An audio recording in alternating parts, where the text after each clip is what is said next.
Did you miss me? I didn't miss myself, but I'm back now and it's time for some real education.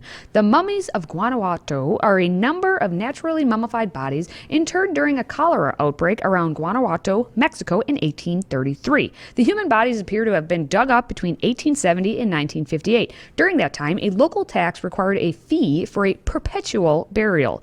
When the tax was not paid for 5 consecutive years, the bodies of the best preserved mummies were stored in a nearby building. The climate of Guanajuato provides an environment which can lead to a type of natural mummification, although scientific studies later revealed that some bodies had been at least partially embalmed. Yeah, this museum is dedicated to the victims of a cholera outbreak, a very deadly one in the area. They are all buried about the same time, and due to a correspondence of things, right? Due of the nature of the weather, the climate, the nature of the soil in this part of Mexico, the bodies became unusually mummified. Take a look at some of the images here, and you get a sense of what I'm talking about. Due to the demands of the cholera outbreak, more cemeteries had to be opened. Many of the bodies were buried immediately to control the spread of the disease. That's part of it too. Some were embalmed, others were just put in immediately because of a need to spread the control of the disease and not have dead bodies lying around. It is also thought that in some cases the dying may have been buried alive by accident, resulting in horrific facial expressions. Go back to that first one, you get an example of that there. The possibility, it was initially thought, that some of these poor creatures were buried alive, and yet modern science suggests not. Right?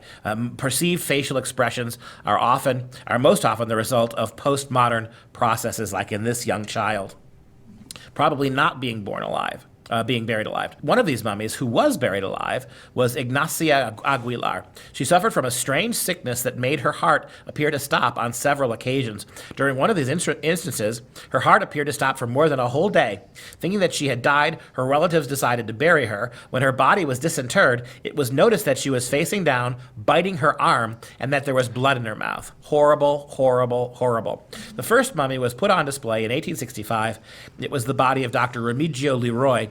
The museum, containing at least 108 mummified corpses, is located above the spot where the mummies were first discovered.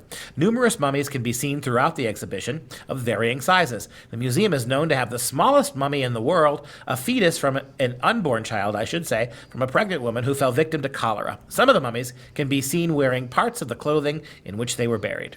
Once again, if you're in this part of Mexico, you can go see these bodies yourself if you're interested at El Museo de las Momias, the Museum of the Mummies. It was created in 1969, and as of 2007, at least, I guess that's the last we have records for, 59 mummies were on display of a collection that totals 111.